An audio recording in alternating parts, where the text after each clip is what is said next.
لگا, میرا ایکسپیرینس بہار کا بہت اچھا رہا, اور خاص کر نتیش جی کے ہم بہت شکر گزار ہیں کہ انہوں نے نہ صرف مجھے موقع دیا یہاں جانے کا, بلکہ ہم سب لوگوں کو جو اس وقت اپوزیشن کی پارٹیز ہیں ان کو اکٹھا کرنے میں انہوں نے بہت بڑا رول ادا کیا ہے.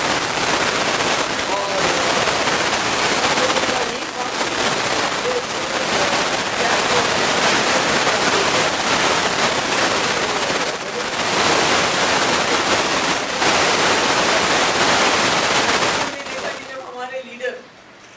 جب ہمارے پرائم منسٹر صاحب باہر چلے جاتے ہیں, امریکہ چلے جاتے ہیں, گاندھی جی کی مورتی کو اس کے سامنے جھکتے بھی ہیں, مالائیں بھی پہناتے ہیں, ملک کی ڈیموکریسی کی بات کرتے ہیں, سر اٹھا کے کانسٹیٹیوشن کی بات کرتے ہیں, اور شیئرڈ ویلیوز کی بات کرتے ہیں, جن کی وجہ سے ان کی وہاں بہت عزت افزائی ہوتی ہے.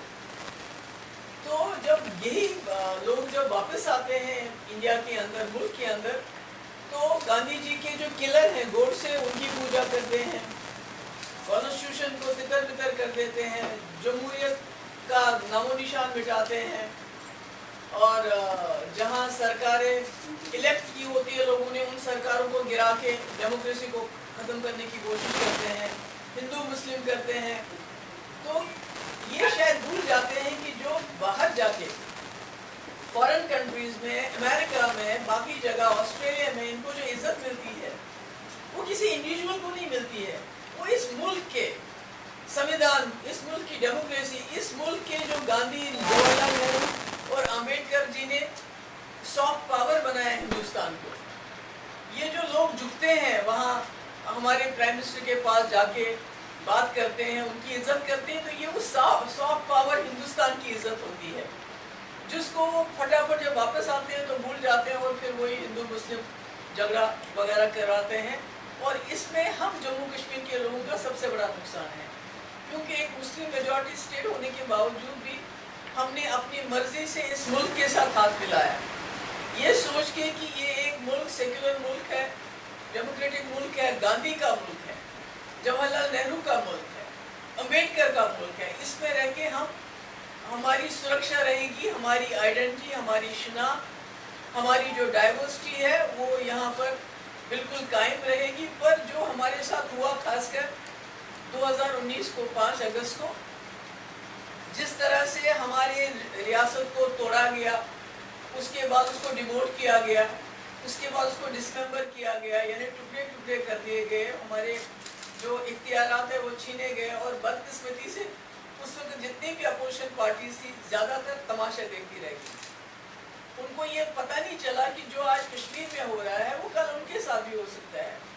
جموں کشمیر کی جو اسپیشل اسٹیٹس ہے وہ کوئی ہمیں پاکستان یا چین نے نہیں دیا تھا, وہ اسی ملک کے سمویدھان نے دیا تھا, اور اس کی پروٹیکشن کرنا, سمویدھان کی پروٹیکشن کرنا, کوئی بھی سرکار بنے, کوئی بھی جماعت بنے, ان کا پہلا فرض ہوتا ہے کہ جو سمویدھان میں لکھا ہے اس کے اوپر ہم عمل کریں, نہ کہ اس کو سبورٹ کریں.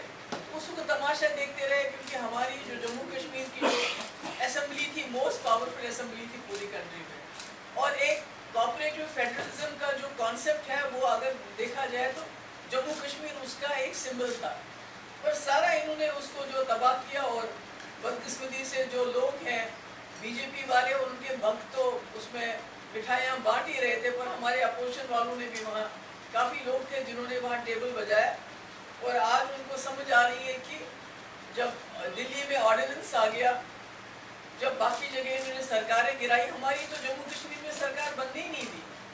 ہماری جس وقت ہم سرکار بنانا چاہتے تھے 2018 میں, تو ستیہ ملک صاحب نے کہا میرا فیکس خراب ہو گیا. تو یعنی جمہوریت کا, ڈیموکریسی کا, جس کا باہر کے ملکوں میں جا کے یہ ڈول پیٹتے ہیں, وہاں تالیاں بجواتے ہیں, تو اس کا ملک کے اندر اس کا گلا گھونٹا جا رہا ہے. تو اگر اپوزیشن پارٹیز جس طرح انہوں نے پارلیمنٹ میں بلڈوز کیا جموں کشمیر کی خصوصی پوزیشن کو, جموں کشمیر کے اسٹیٹ کو ٹکڑے ٹکڑے کر دیا, آپ اسی پارلیمنٹ میں یہ آرڈیننس لا رہے ہیں جو دلی کے خلاف ہے, دلی کے لوگوں کے خلاف ہے. تو اگر آج بھی اپوزیشن اکٹھے نہیں ہوتی تو مجھے لگتا ہے 2024 میں نہ اپوزیشن بچے گی, نہ اپوزیشن لیڈر بچیں گے. جو ہمارے ساتھ کیا, 2019 में एक नहीं, दो नहीं, तीन चीफ मिनिस्टरों को इन्होंने अरेस्ट कर दिया। हमारा कसूर कुछ भी नहीं था। हमारे हजारों की तादाद में हमारे बच्चे, हमारे नौजवान, उनको जेलों में बंद कर दिया 2019 में। कसूर क्या था? कसूर ये था कि इनको मालूम था कि हम अनकॉन्स्टिट्यूशनली, इलीगली सुप्रीम कोर्ट की जो डिसीजंस हैं उनको सबवर्ट करके, कॉन्स्टिट्यूशन इंडिया की उसको सबवर्ट करके एक ऐसा एक्शन लेने जा रहे हैं जम्मू कश्मीर में जो हर चीज़ के खिलाफ है, जो आइडिया ऑफ इंडिया के खिलाफ है, जो इंडियन कॉन्स्टिट्यूशन के खिलाफ है। तो इसलिए हमको भी बंद कर दिया, हमारे नौजवानों को भी बंद कर दिया, उनको मुल्क की डिफरेंट जेलों में डाल दिया और उनमें से आज तक भी सैकड़ों की तादाद में जेलों में बंद है। तो मैं समझती हूँ कि जम्मू कश्मीर एक लेबॉर्ट्री बन चुका है। वहाँ पहले तो कश्मीर में जो होता था तो वो कह रहे थे कि हम इंडिया को कश्मीर में जो है इंडियनाइजेशन ऑफ कश्मीर करेंगे, इंटीग्रेशन करेंगे। अब मुझे लगता है पूरे मुल्क का कश्मीराइजेशन हो रहा है। जो जर्नलिस्ट बात करता है उसको जेल में डाल देते हैं, जो इनके सामने खड़ा होता है उसके यहाँ ईडी का छापा पड़ता है, सीबीआई का छापा पड़ता है, एनआईए का छापा पड़ता है। हमारे कश्मीर में तो रोज ऐसा ही होता है। इसलिए मुझे खुशी है कि नीतीश कुमार जी ने सबको इकट्ठा लाया, इकट्ठा किया। ये इतना आसान नहीं है, बहुत मुश्किल काम किया उन्होंने, जिसके लिए मैं उनको बार बार जो है कॉम्प्लीमेंट करना चाहती हूँ। लालू जी भी थे।